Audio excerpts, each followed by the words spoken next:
నమస్తే welcome to ABN business. దేశీయ stock మార్కెట్లు నష్టాల్లో ప్రారంభమయ్యాయి. సెన్సెక్స్ నిఫ్టీ నష్టాల్లో ట్రేడ్ అవుతున్నాయి. సన్ఫార్మా, హెచ్యుఎల్, సిప్లా షేర్లు లాభాల్లో ట్రేడ్ అవుతున్నాయి. M&M, Bharat electronics, Tata steel, Shriram finance, ONGC షేర్లు నష్టాల్లో కొనసాగుతున్నాయి. ఇక మార్కెట్స్ పై తమ విశ్లేషణ అందించేందుకు బిజినెస్ అనలిస్ట్ వివికే ప్రసాద్ గారు మనతో ఉన్నారు. వారితో మాట్లాడదాం. Sir, good morning sir. Hello sir, good morning. Sir, వేగంగా మారుతున్న అంతర్జాతీయ పరిణామాలు, అలాగే మరోవైపు ఉక్రెయిన్ యుద్ధం ముగింపు దశకు చేరినట్లుగా కనిపిస్తున్న సంకేతాలు, అలాగే ఫిబ్రవరి ఆఖరికి తిరిగి ప్రవేశిస్తున్న టారిఫ్ భయాలు, వీటన్నిటి నేపథ్యంలో మార్కెట్ గమనం ఏ విధంగా ఉండే అవకాశం ఉంటుంది సార్? మార్కెట్ గమనం తీవ్రమైన అనిశ్చిత ధోరణిలో కొనసాగటం ఖాయంగా కనపడుతోంది.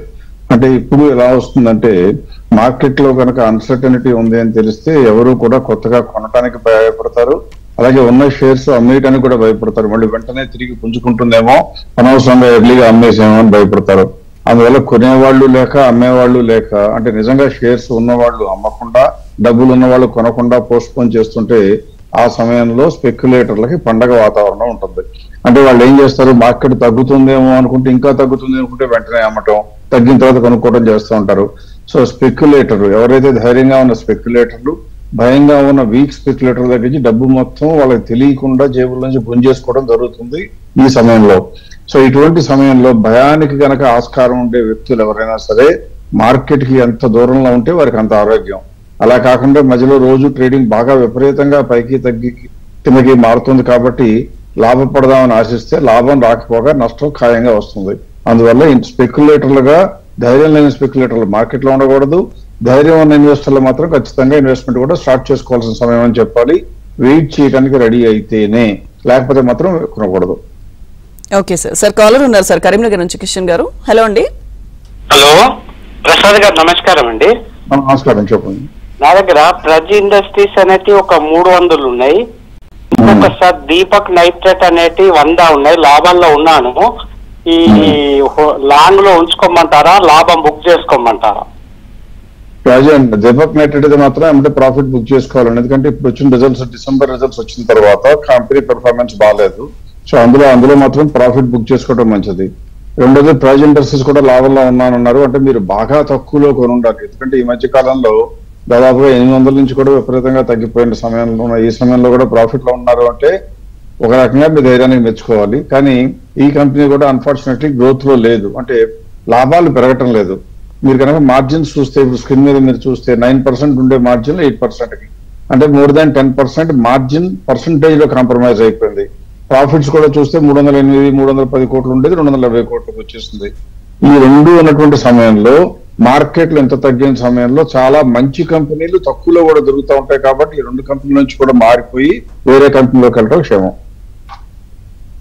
ఓకే సార్, నెక్స్ట్ కాలర్ ఉన్నారు బళ్ళారి నుంచి గోవర్ధన్ గారు. హలో అండి. Madam, good morning. Madam, good morning అండి. ప్రసాద్ గారు ఉన్నారు, మాట్లాడండి. Sir, United Beverages and Tata power fresh buy తీసుకోవాలనుకుంటున్నాను. ఎంట్రీ ప్రైస్ చెప్తారా? ఎంట్రీ ప్రైస్ చెప్పాలంటే యూజువల్ గా టెక్నికల్స్ చెప్పాలని, అంటే ఎంట్రీ ప్రైస్ అనేది ఓన్లీ ట్రేడింగ్ కోసం కనుకైతే కనుక నేను సామాన్యంగా మాట్లాడను. సామాన్యంగా కాదు, ఎప్పుడు మాట్లాడను. కారణం ఏంటంటే stock market is a long term goal. అందులో ఇటువంటి అన్సర్టనిటీ ఉన్నప్పుడు అసలు ఉండకూడదు. సో కాబట్టి ట్రేడింగ్ జోన్ నేను చెప్పలేను. అదర్వైజ్ టాటా పవర్ కనుక చూసినట్లయితే కళ్ళకద్దుకొని కొనుక్కోవాల్సిన కంపెనీ. రాబోయే రోజుల్లో క్రూడ్ ఆయిల్ మీద డిపెండెన్స్ తగ్గడానికి, అంటే అమెరికా మీద డిపెండెన్స్ మనకు తగ్గాలి అంటే రేపు ఎల్లుండి ఆయిల్ ఎక్స్పోర్ట్స్ మొదలవుతాయి. కాబట్టి మనం లోకల్ గా రెన్యూబుల్ ఎనర్జీ ప్రొడ్యూస్ చేయాలి. అందులో గ్యారంటీగా మీకు టాటా పవర్ లాంటి కంపెనీలు గ్యారంటీగా ఉపయోగపడతాయి. బికాస్ ఎలక్ట్రిసిటీతో వెహికల్స్ అని ఛార్జ్ చేయడానికి ఉంటుంది కాబట్టి. అందులోనే మీరు చూస్తే ఇప్పుడున్న 333 రూపీస్ దాదాపుగా ఎంత అండి, 450 రూపాయల నుంచి తగ్గుతూ వచ్చి 330కి 120 రూపాయలు పడిపోయింది. కారణం ఏమీ లేకుండా ఎందుకు చెప్తున్నానంటే, మీరు ఒకసారి స్క్రీన్ మీద ఉన్న డేటా చూస్తే 61,000 కోట్లు 64,000 కోట్లకు మాత్రమే చేరితే 4,200 కోట్లు ఉన్న ప్రాఫిట్ 5,300కి చేరిచ్చేది ఉంది. అంటే సేల్స్ కొద్దిగా పెరిగితే కూడా ప్రాఫిట్ పెరిగింది. ఏంటి అర్థం ఏంటంటే, వీళ్ళు బిల్డ్ చేసిన ఇన్ఫ్రాస్ట్రక్చర్ యొక్క ఎకానమీస్ ఆఫ్ స్కేల్ అంతా ఇప్పుడు రావస్తున్నాయి. అందువల్ల ఈ కంపెనీ ఇప్పుడు గ్రోత్ లో ఉందని చూపించడం జరుగుతుంది. ప్రస్తుతం 333 రూపాయలకి ఫేర్ వాల్యూతో పోలిస్తే 533 రూపాయలు, అంటే ఇంకా 200 రూపాయలు పెరగడానికి ఛాన్స్ ఉంది. సో ట్రేడింగ్ కోసం కొంటాను అనుకుంటే కనుక మీరు టెక్నికల్స్ చూడాలి. అదర్వైజ్ ట్రేడింగ్ కోసమైనా లాంగ్ టర్మ్ పెట్టుకోవాలని అనుకుంటే ట్రేడింగ్ కి ఇన్వెస్ట్మెంట్ కి పెద్ద తేడా ఏం లేదు. లాంగ్ టర్మ్ ఉంచుకోగలిగితే సో బాగా లాభం వచ్చే అవకాశం ఉన్న కంపెనీ కాబట్టి ఖచ్చితంగా ఆలోచించవచ్చు. ఓకే సార్, నెక్స్ట్ కాలర్ ఉన్నారు విశాఖపట్నం నుంచి, లలిత గారు కాల్ చేస్తున్నారు. హలో అండి. హలో అండి, నమస్తే. లలిత గారు ఓకేనండి. Akzo India and Tejas networks ఈ ప్రైస్ లో ఎంట్రీ తీసుకొచ్చండి. ఏ కంపెనీ అమ్మా? ఆకోజో ఇండియా పెయింట్ అండి. Akzo India, AKZO India. ఆస్కో, ఓకే. ఆస్కో group, okay. And Tejas networks అండి. ఒక నిమిషం అమ్మా. ఇంకోటి అన్నారు ఆస్కో గ్లోబల్, ఇంకోటి అండి తేజస్ నెట్వర్క్స్ అండి. ఏ నెట్వర్క్స్ అమ్మా? తేజస్ నెట్వర్క్స్ అండి. Tejas networks is extremely good company. ఇప్పుడు వాళ్ళ రోజున ఏంటంటే ఆ HAL గురించి మనకి IAF అయిన హెడ్ మాట్లాడటం, డిఫెన్స్ మీద కొద్దిగా నెమ్మది అవుతుందేమని భయపడటం తప్పితే వర్కింగ్స్ చూస్తే one of the most encouraging companies ఏంటంటే తేజస్ నెట్వర్క్స్. ఏ మాత్రం అనుమానం లేకుండా కొనుక్కోవాలి. నా లెక్క ప్రకారం ప్రైస్ ఇక్కడి నుంచి డబల్ అయ్యే కెపాసిటీ ఉన్న కంపెనీల్లో ఏది ఉందా అంటే తేజస్ నెట్వర్క్స్ ప్రస్ఫుటంగా కనపడుతోంది. ఎందుకంటే ఈ కంపెనీకి 2,300 కోట్లు 2024 మార్చిలో చూస్తే, అంటే కేవలం లాస్ట్ ఇయర్ లోనే చూస్తే 2,300 కోట్లు టర్న్ ఓవర్ ఉంటే ఇప్పుడు అది 8,000 కోట్లు వచ్చింది. అంటే దాదాపుగా 3 రెట్ల కన్నా ఎక్కువ పెరిగింది సేల్స్. ప్రాఫిట్ ఏమైనా తక్కువ పెరిగిందా అంటే 63 కోట్లు ఉన్న ప్రాఫిట్ 665 కోట్లు అయిపోయింది. ఇంతకన్నా మంచి పొటెన్షియల్ ఉన్న కంపెనీలు మనకు కనపడవు. కాకపోతే ఇందులో ఒక్కటే ఏంటంటే PE రేషియో ఎక్కువ అంటారేమో. ఇంత బ్రహ్మాండంగా ఉన్న కెపాసిటీ ఉన్న కంపెనీకి ఇండియాలో ఏవియేషన్ లో ఆల్రెడీ మనం వెనకబడి ఉన్నాము అంటే రాబోయే రోజుల్లో ఆర్డర్స్ ఉంటాయి, డెలివరీ మెకానిజం కూడా ఉంది కాబట్టి ఖచ్చితంగా కొనుక్కోవాలి. అందులో ఏమాత్రం కంగారు పడక్కర్లేదు. ఓకే సార్, నెక్స్ట్ కాలర్ ఉన్నారు సురేష్ గారు కాల్ చేస్తున్నారు. హలో అండి. సార్ నమస్తే. చెప్పండి. జియో ఫైనాన్స్ 25% లాస్ ఉన్నాము. జియో ఫైనాన్స్ సార్ ఒకటి మాట్లాడదాం. జియో ఫైనాన్షియల్ కొనాలన్నారు.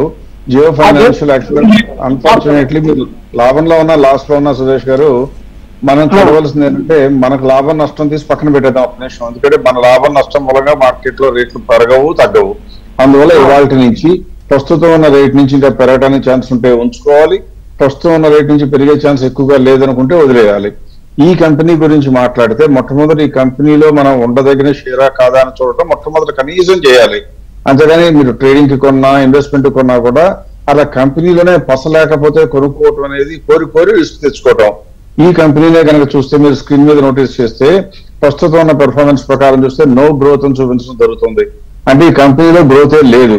ఎందుకు లేదు అని చెప్పడం జరిగిందంటే క్రింద మీరున్న నెట్ ప్రాఫిట్ మార్జిన్స్ చూస్తూ వచ్చినట్లయితే 86.55% ఉంటే 2024 మార్చి నాటికి అది ఇప్పుడు 81% మార్జిన్ పడిపోయింది.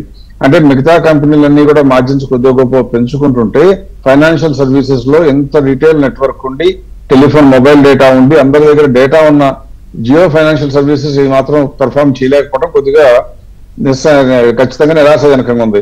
1,700 కోట్లు టర్న్ ఓవర్ ఏమో 1,780 కోట్లే, అంటే 50 కోట్లే టర్న్ ఓవర్ పెరిగింది.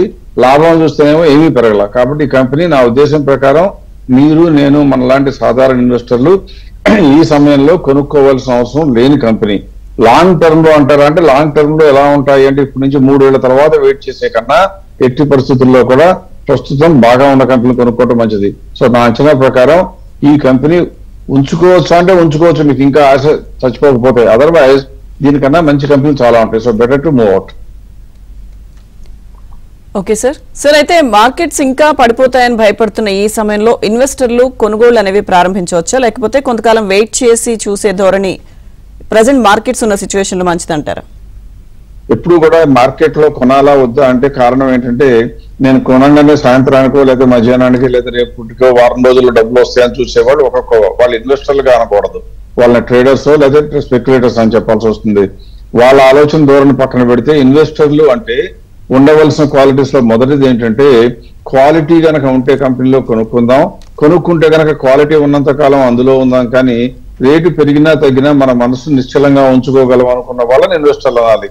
ఆ కోవకు చెందిన ఇన్వెస్టర్లు అయితే మాత్రం ఈ సమయంలో తగ్గినప్పుడు ఇంకా తగ్గుతుందేమని వెయిట్ చేసి చూసే కన్నా ఖచ్చితంగా కొనుక్కోవడం మొదలు పెట్టాలి. ఎందుకు అంటే అంతర్జాతీయంగా ఎంత అనిశ్చితి, ట్రంప్ గారు ఎప్పుడేం చేస్తారో తెలియదు కాబట్టి ఇంకా తగ్గచ్చేమో. కానీ ఇప్పటికే తగ్గింది, బాగా బ్రహ్మాండంగా తగ్గింది. 10% కన్నా ఎక్కువ నిఫ్టీలో తగ్గటం, దాదాపుగా 15% ఏమో మిడ్ క్యాప్ లో తగ్గటం చాలా అరుదుగా వచ్చే అవకాశాలని చెప్పాలి ఈ మధ్య కాలంలో. అందువల్ల ఇప్పుడు కొనుక్కుంటే ఇంకా తగ్గినా కూడా నిశ్చింతగా నిద్రపోవచ్చు, మన దగ్గర మంచి కంపెనీలు ఉంటాయి. అలా కొనుక్కుంటే ఇప్పటి నుంచి నెక్స్ట్ 1, 2, 3, 4 years లో వెయిట్ చేస్తాను అవసరం అయితే అనుకున్న వాళ్ళకి కనీసం 15 నుంచి 20% పర్ ఇయర్, ఒకసారి 15% అబ్సల్యూట్ కాదు, పర్ ఇయర్ కి 15 నుంచి 20% చాలా తేలికగా ఆడుతూ పాడుతూ సంపాదించే అవకాశం ఉంటుంది. అది కూడా చాలదు అనుకుంటే నేను చెప్పలేను, కానీ ఆ రిటర్న్స్ మనకు చాలు అనుకుంటే మాత్రం కొనుగోలు స్టార్ట్ చేయడానికి ఖచ్చితంగా ఇదే అనువైన తరుణం కింద మనం భావించాలి. ఓకే సార్, కాలర్ ఉన్నారు హైదరాబాద్ నుంచి రాజు గారు. హలో అండి సార్, గుడ్ మార్నింగ్ సార్. నేను Adani Wilmar LIC housing invest చేద్దాం అనుకుంటున్నానండి, ఇది రైట్ టైమా? అదానీ విల్మర్ ఎందుకు కొందాం అనుకున్నారండి? ఒకసారి అంటే ఏమనుకోకండి, ఒకసారి చెప్తారా ఎందుకు కొందాం అనుకున్నారు? అని కొంచెం లో ప్రైస్ లో ఉంది అని తీసుకుందాం అనుకుంటున్నాను సార్. ఎల్ఐసి హౌసింగ్ లో పీఈలో ఉందని తీసుకుందాం అనుకుంటున్నాను సార్. మనం ఎప్పుడైనా ఏ కంపెనీ అయినా కొనాలి అంటే రండి, మనకు కావాల్సింది ఆ కంపెనీలో గ్రోత్ ఉందా లేదో చూడాలి, తర్వాత దానికి వచ్చి నెగిటివ్ న్యూస్ పాజిటివ్ న్యూస్ చూడాలి. కంపెనీ బ్రహ్మాండంగా ఉంది అనుకున్నాం, ఒక ఉదాహరణకి రేటు తగ్గింది పక్కన పెడితే కంపెనీ బాగుంది అనుకున్నాం, ఎందుకంటే నేను కూడా కంపెనీ రిజల్ట్స్ ప్రకారం చూస్తే గ్రోత్ లో ఉందని చెప్పడం జరుగుతుంది కాబట్టి మంచి కంపెనీ అని అనిపిస్తుంది. పైగా మా అప్రోచ్ ప్రకారం రెండో ఫ్యాక్టర్ ఏం చూస్తామంటే 30% కనుక గ్యాప్ ఉంటే ఫెయిర్ వాల్యూ కొనొచ్చు అంటాం. గ్యాప్ కూడా చూస్తే 42% ఉంది. అంటే మీ దీంతో వెంటనే నేను ఏకీభవించి కొనుక్కోవచ్చు అని చెప్పవచ్చు, కానీ ఎందుకు చెప్పలేను అంటే ఈ కంపెనీ మీద మీకు నాకు ఉన్నంత నమ్మకం దురదృష్టవశాత్తు కంపెనీ ప్రమోటర్స్ కూడా లేదు కదా. ఎందువలన వాళ్ళు ఈ మధ్యన ఏం చేశారు, అందులో ఉన్న వాళ్ళ స్టేక్ మొత్తం అమ్మేశారు. కారణం ఏదన్నా కానివ్వండి, ఆ ప్రమోటర్స్ కి ఇతరత్ర ఇబ్బందులు వచ్చినాయో ఏదనుకున్నా కానీ వాళ్ళు మొత్తం షేర్ అంతా అమ్మేశారు. అమ్మేసి ఏం చేశారు, డబ్బుల్ని వేరే కంపెనీలోకి వాడుకున్నారు. ఈ కంపెనీలో కనుక ఇంకా బ్రహ్మాండంగా నిక్షిప్తమైన అవకాశాలు ఇన్ని ఉన్నాయని తెలిస్తే ఎవరైనా చేస్తారా? మీరు నేను చేస్తామా? చెయ్యం. సో ప్రమోటర్లే స్టార్ట్ చేసిన కంపెనీనే వాళ్ళు వైదొలగి వాళ్ళు ఆ కంపెనీలో స్టేక్ అంతా అమ్ముకున్న ఈ సమయంలో మనం కొనుక్కోవాలా అంటే నేను అనుకోవటం కొద్దిగా గొప్ప దీనికన్నా మిగతా కంపెనీలు ఆలోచించడం మంచిది. ఇకపోతే ఈ కంపెనీ అలా కాదండి, కంపెనీ గురించి బాగా తగ్గింది కదా అని మీరు అన్నట్టుగా, ఎందుకంటే దాదాపుగా 330 నుంచి తగ్గుతా వచ్చేసి ఇప్పుడు 240 కంటే దాదాపుగా 1/3 పోయింది కదండి అన్నారు అనుకోండి. తగ్గటమే కారణంగా కొంటాను, షార్ట్ టర్మ్ కోసం అనుకుంటే కొనొచ్చు అంటే కొనొచ్చు, ఎందుకంటే మిగతా నెంబర్స్ అన్ని they are all fitting into the logic. అందువల్ల కొద్దిగా గొప్ప అప్ సైడ్ అయితే పొటెన్షియల్ గ్యారంటీగా ఉంటుంది. ఏమాత్రం అంతర్జాతీయ పరిస్థితులు ఇంకా ప్రతికూలిస్తే కనుక ఇటువంటి కంపెనీలకు లాభం. అంతర్జాతీయంగా వీళ్ళేం అమ్మరు, దేశీయంగానే అమ్ముకుంటూ ఉంటారు కాబట్టి ఖచ్చితంగా వీళ్ళకి లాభం వస్తుంది. ఎఫ్ఎంసీజీ గూడ్స్ కి ఇండియాలో బడ్జెట్ లో వచ్చిన కన్సెషన్లు ఇవన్నీ కూడా చూసిన తర్వాత మిడిల్ ఇన్కమ్ గ్రూప్ దగ్గర డబ్బులు ఎక్కువ ఉంటాయి కాబట్టి ఈ కంపెనీకి ఎఫ్ఎంసీజీ గూడ్స్ లో బిజినెస్ పెరిగే అవకాశం ఉంది. అందువల్ల కొనుక్కోవచ్చు, కానీ లాంగ్ టర్మ్ లో అయితే మాత్రం ప్రమోటర్స్ వద్దనుకున్న కంపెనీ మనం వద్దనుకోవడం మంచిది. ఓకే సార్, నెక్స్ట్ కాలర్ ఉన్నారు హైదరాబాద్ నుంచి కృష్ణవేణి గారు. హలో అండి. హలో, మాట్లాడండి కృష్ణవేణి గారు. ప్రసాద్ గారు ఉన్నారు. ప్రసాద్ గారు, కేన్స్ టెక్నాలజీ న్యూలాండ్ లాబొరేటరీస్ గురించి తెలుసుకోవాలనుకుంటున్నాను సార్. ఇంకొకటి భారత్ గ్లోబల్ డెవలపర్స్ గురించి కూడా అది ట్రేడ్ అవ్వట్లేదు సార్, దాని గురించి అన్నా చెప్తారా సార్? నాకు వయసు ఎక్కువ, మీలాగా చిన్న కాదు. సో మీరు 3-4 కంపెనీలు చెప్తే మొదటి మర్చిపోతాం అండి. సో ముందు కేన్స్ టెక్నాలజీ మాట్లాడదాం, ఒక్కొక్కటి చూద్దాం. కేన్స్ టెక్నాలజీ కనుక చూసినట్లయితే ఈ కంపెనీ ప్రస్తుతం బ్రహ్మాండంగా ఉంది. అంటే మార్కెట్ తగ్గింది కాబట్టి తగ్గిన కంపెనీ, కానీ కంపెనీలో పసలేక తగ్గిన కంపెనీ కాదు. మార్కెట్ తగ్గినప్పుడు భయపడాల్సింది ఎప్పుడంటే మీ దగ్గర ఉన్న షేర్ వీక్ షేర్ అయితేనో, మీరు కొందాం అనుకున్న షేర్ వీక్ షేర్ అయితేనో భయపడాలి. కానీ మీరు కొనదాం అనుకుంటున్న కంపెనీ ఏ పారామీటర్స్ ప్రకారం చూసినా కూడా బ్రహ్మాండంగా ఉంది. మీరు స్క్రీన్ మీద నేనేం ఊహించో నాకేదో ఇన్సైడ్ ఇన్ఫర్మేషన్ నుండి చెప్పడంలా ఉన్న మన కళ్ళెదురుగా ఉన్న సమాచారాన్ని క్రోడీకరించి చెప్తున్నాను. ఇక్కడ మీరు చూస్తే 2024 లో 1800 crores ఉన్న కంపెనీకి ఇప్పుడు 2400, అంటే దాదాపుగా 25% కన్నా సేల్స్ పెరిగితే ప్రాఫిట్ చూడండి 183 crores వల్ల 258, అంటే దాదాపుగా 50% వరకు ప్రాఫిట్ పెరిగింది. సో అందువల్ల మనకు 11% మార్జిన్ కంటిన్యూస్ గా మెయింటైన్ చేస్తూ కొద్దిగా గొప్ప పెంచుకుంటూ వస్తున్న ఈ కంపెనీ పనితీరు శభాష్ అనాల్సిన కంపెనీ. అందువల్ల ఈ కంపెనీ ఇప్పుడు 4,000 నుంచి నా అంచనా ప్రకారం ప్రస్తుతం ఉన్న వర్కింగ్స్ ప్రకారం, అంటే నెక్స్ట్ మనకు వచ్చే మార్చిలో రిజల్ట్స్ బాగాలేకపోయినా కూడా పర్వాలా, ఇప్పుడు వరకు ఇన్ఫర్మేషన్ ప్రకారం చూస్తే కూడా 90% వరకు పెరగడానికి ఛాన్స్ ఉన్న కంపెనీ. అందువల్ల కొనుక్కోవాలంటే కళ్ళ కదుగును కొనుక్కోవాలి. ఇంకో కంపెనీ చెప్పారు మీరు, న్యూలాండ్. అంటే రెండు కంపెనీ డిఫరెంట్ సెగ్మెంట్ లోకి వెళ్ళారు. ఫార్మాస్యూటికల్స్ లో ఈ కంపెనీ చూస్తే చూడండి, మీ స్క్రీన్ మీదే కనబడుతుంది. 19%, 20% ఉన్న మార్జిన్ తగ్గుతాయి, ఇప్పుడు 19.55 వచ్చింది. సేల్స్ ఏమైనా పెరిగినాయని చూస్తే చూడండి, 1635 కోట్లు ఉంటే 2024 జూన్ లో ఇప్పుడు 1533 కోట్లు. అమ్మలేక లాభం పెంచుకోలేక ఇటువంటి కంపెనీలో మనం వెళ్ళాలా అంటే తక్కువలో ఉందని కొనకూడదు, మంచి కంపెనీ చౌకలో ఉంటే కొనాలి. అందువల్ల ఇది గ్రోత్ లో లేని కంపెనీ, చౌకలో ఉన్న ఇంకో 10% తగ్గినా కూడా నా అంచనా ప్రకారం ట్రేడింగ్ అయితే ఆలోచించవచ్చేమో, కానీ ఇన్వెస్ట్మెంట్ కోసం ఏ ఇన్వెస్టర్ కూడా లాంగ్ టర్మ్ కోసం ఆలోచించడం వేస్ట్. సరిగా నెక్స్ట్ కాలర్ ఉన్నారు సార్, కొత్తగూడ నుంచి చరణ్ గారు కాల్ చేస్తున్నారు. హలో అండి. మేడం నమస్తే అండి, మాట్లాడండి ప్రసాద్ గారితో. సార్ చెప్పండి. సార్ మీరు మూవీ కిక్ లో పెట్టారు సార్, మూవీ కిక్ ఉంచుకోవచ్చా సెల్ చేయొచ్చు సార్? మీ మాటకు లేదు ఒకసారి చెప్తారా స్లోగా? Movie kick sir, movie kick. Movie quick. అవును సార్. ఓకే, అది అంటే కొద్దిగా చిన్న కంపెనీ అనుకుంటానండి మీరు చెప్పే కంపెనీలు. ఒకటి నేను ఎప్పుడు కూడా ఇటువంటి సమయంలో మనం కొనడానికి ఏ కంపెనీ కొనుక్కోవాలన్నా కానీ కొద్దిగా లాంగ్ స్టాండింగ్ ఉంటే బాగుంటుంది. మూవీకి కూడా ఒక నిమిషం మీ స్క్రీన్ మీద చూపిస్తాను ఇప్పుడే. ఇది 326 రూపీస్ ఉన్న షేర్ అండి ఇప్పుడు ప్రస్తుతం. ఎక్కువగా ఈ మధ్యనే లిస్టింగ్ వచ్చిన కంపెనీ కాబట్టి ఎక్కువ డేటా లేదు. ఎప్పుడు కూడా ఫండమెంటల్ గా రీసెర్చ్ చేయాలి అంటే ఏ కంపెనీ అయినా పబ్లిక్ ఇష్యూకి వచ్చిన తర్వాత కనీసం 5 క్వార్టర్స్ డేటా వస్తే అప్పుడు లేటెస్ట్ గా ఉన్న 4 క్వార్టర్స్ ని అంతకు ముందున్న 4 క్వార్టర్స్ తో పోల్చి అప్పుడు కనుక ఇయర్లీ పెర్ఫార్మెన్స్ కంపేర్ చేస్తే పెర్ఫార్మెన్స్ బాగుంది అనుకుంటే ముందు మంచి కంపెనీ చెప్పడం, ఆ తర్వాత ఆ కంపెనీకి మనం ఒక ఫెయిర్ వాల్యూ సరసమైన ధర ఏదో లెక్కించి దానికన్నా బాగా డిస్కౌంట్లు ఉంటే కొనుక్కోవడం చేయాలి. ఇప్పుడు ఈ కంపెనీయే మీరు చూసారనుకోండి, ప్రస్తుతాన్ని చూస్తే నెట్ ప్రాఫిట్ లాసుల్లో ఉంది. ఇప్పుడున్న లేటెస్ట్ లో చూస్తే నెట్ ప్రాఫిట్ ఇంత పెరిగింది, లాస్ కూడా, లాభం కాదు లాస్ ఎంత పెరిగింది.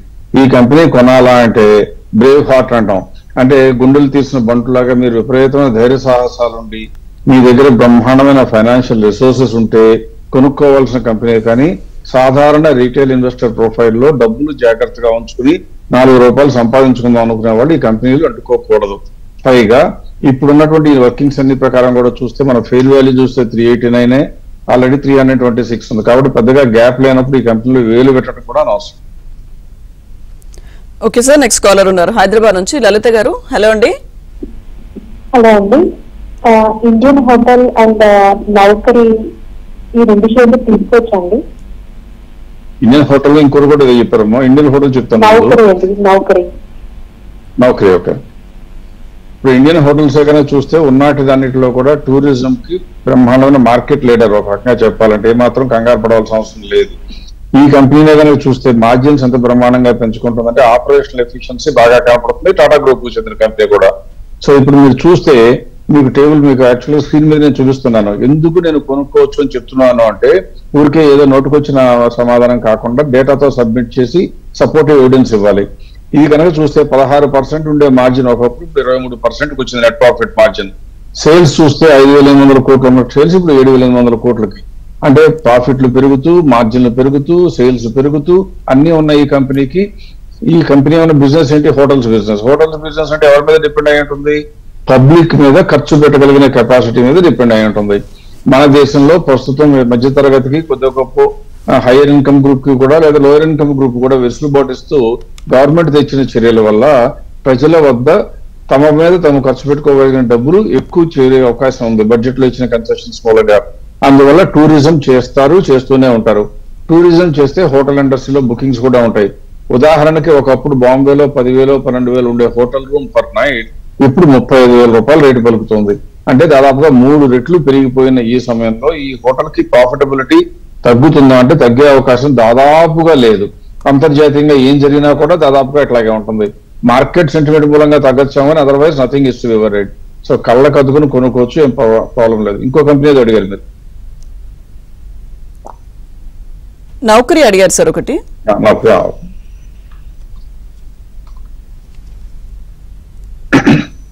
నౌకరీ అనేదేమో యాక్చువల్గా రిక్రూట్మెంట్ లో ఉండదండి. ఇప్పుడు జరుగుతుంది ఏంటంటే ఎప్పుడు కూడా అంతర్జాతీయ, ఇప్పుడు అమెరికాలో కానివ్వండి, యూరోప్ లో కానివ్వండి, అనిశ్చితి వస్తే ఉద్యోగాలు టపాటపా ఊడిపోతున్నాయి. ఆర్టిఫిషియల్ ఇంటెలిజెన్స్ అవడం మూలంగా వాళ్ళకి ఉద్యోగాలు ఊడిపోతున్నాయి. అంటే జరిగేది ఏంటి? ఇప్పుడు వరకు సేఫ్ గా ఉన్నారనుకున్న ఉద్యోగస్తులందరూ కూడా ఐటీలోనూ సాఫ్ట్వేర్ లో ఉన్న వాళ్ళందరికీ విపరీతమైన ప్రమాదం చెప్పకపోయినా ఖచ్చితంగా జాగ్రత్త పడవలసిన సమయం.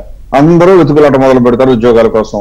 అప్పుడు ఇటువంటి కంపెనీలు, రిక్రూటింగ్ కంపెనీలు ఉన్నటువంటి నౌకరీ లాంటి కంపెనీలకి పొటెన్షియల్ బాగా ఎక్కువ వస్తుంది. అందువల్ల ఈ కంపెనీ కొనుక్కోవచ్చు అంటే నా అంచనా ప్రకారం ఇది కూడా మంచి కంపెనీ. మీరు 2 మంచి కంపెనీలు ఐడెంటిఫై చేశారు, వెరీ గుడ్, కంగ్రాచులేషన్స్. ఇది కూడా కొనుక్కోవచ్చు. 7,333 రూపాయలు ఉంటే ఇప్పుడు నా లెక్క ప్రకారం 10,735 దాకా చేరడానికి ఛాన్స్ ఉంది. సో రెండు కంపెనీలు PE రేషియో ఎక్కువ ఉందని కంగారు పడకండి. బిజినెస్ పొటెన్షియల్ విపరీతంగా ఉన్నప్పుడు ప్రజలకి దాని మీద ఇంట్రెస్ట్ రావడం సహజం. వాళ్ళకైతే రేపన్నా వస్తుంది, ఖచ్చితంగా కొనుక్కోవచ్చు. ఓకే సార్, నెక్స్ట్ కాలర్ ఉన్నారు ఏలూరు నుంచి వినీత్ గారు. హలో అండి. హలో, నమస్తే అండి. వినీత్ మాట్లాడుతున్నాను ఏలూరు నుంచి. నమస్తే అండి, చెప్పండి. మంచిగా నేను టాటా మోటార్స్ ఒకటి అడనా గ్రీన్ ఎనర్జీ షేర్స్ చేస్తానండి. అది షేర్స్ బాగా డౌన్ అవుతూ వస్తున్నాయండి. వాటి మీద ఈ టైంలో ఇన్వెస్ట్ చేసుకోవడం మంచి టైం అంటారా? లాంగ్ టైం కోసం చూసుకుంటే 100-110 ఉంచుకోవాల్సిన షేర్ లేదంటే అందులో టాటా మోటార్స్ ఒకటి, 2 టాటా పవర్ 2 ఉంచుకోవాలి. ఇండియన్ హోటల్స్ ఇంతకు ముందే మాట్లాడింది 3 ఉంచుకోవాల్సిన కంపెనీలే. ఎందుకంటే మార్కెట్ లో తగ్గడానికి కారణం మార్కెట్ లో వచ్చిన భయాలు, ఈ కంపెనీ గురించి వచ్చిన భయాలు, మార్కెట్ లో వచ్చిన భయాలు. మార్కెట్ లో లార్జ్ క్యాప్ ఉన్నటువంటి ఈ కంపెనీలకు ఏమొస్తుందంటే ఎక్కువ మంది పోర్ట్ఫోలియోలో ఉంటుంది కాబట్టి ఒక రకమైన నిస్సత్వ రావడంతో అన్నిటితో పాటు ఇవి కూడా అమ్మేస్తా ఉంటారు. అందువల్ల ఈ కంపెనీ గురించి కంగారు పడాలంటే ఎంత తగ్గొస్తే అంత అట్రాక్టివ్ గా నోరూరించే కంపెనీ ఏంటంటే టాటా మోటార్స్. పైగా ఇప్పుడు మనం చెప్తాను వస్తున్నాం కదా, మిడిల్ ఇన్కమ్ కి గ్రూప్ పెరిగితే మామూలుగా మోటార్ సైకిల్ ఉండేవాళ్ళు, సైకిల్ మీద వెళ్ళేవాళ్ళు మోటార్ సైకిల్ మీద వెళ్ళేవాళ్ళు చిన్న కార్లకి, చిన్న కార్ల మీద వెళ్ళేవాళ్ళు పెద్ద కార్లకి అప్గ్రేడ్ అవుతూ వస్తారు. అలా అప్గ్రేడ్ అవుతూ వచ్చినప్పుడు టాటా పవర్ లాంటి కంపెనీ, టాటా మోటార్స్ లాంటి కంపెనీకి ఎలక్ట్రిక్ కార్లో ఉంటే మధ్య తరగతి వర్గానికి అందుబాటులో ఉండే కంపెనీలో ఈ కంపెనీలో సెల్ఫ్ ఎంప్లాయిడ్ అంటే ప్రొఫెషనల్స్ కానీ బిజినెస్ మెన్ ఉంటే టాటా మోటార్స్ కార్లు కొంటారు, ఎలక్ట్రిక్ కార్లు. ఎందుకంటే యాక్సలరేటెడ్ డిప్రిసియేషన్ ఇవ్వడంతో ఇన్కమ్ ట్యాక్స్ లో మీరు ఈ కారు కొంటే మిగతా కంపెనీ కార్లకు భిన్నంగా 40% వరకు డిప్రిసియేషన్ ఇస్తున్నారు ఒకటి.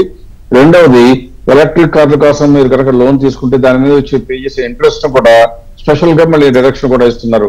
ఇలా 2 రకాల కన్సెషన్స్ ఇండైరెక్ట్ గా ఇవ్వడంతో ఎలక్ట్రిక్ వెహికల్స్ కి డిమాండ్ వస్తుంది.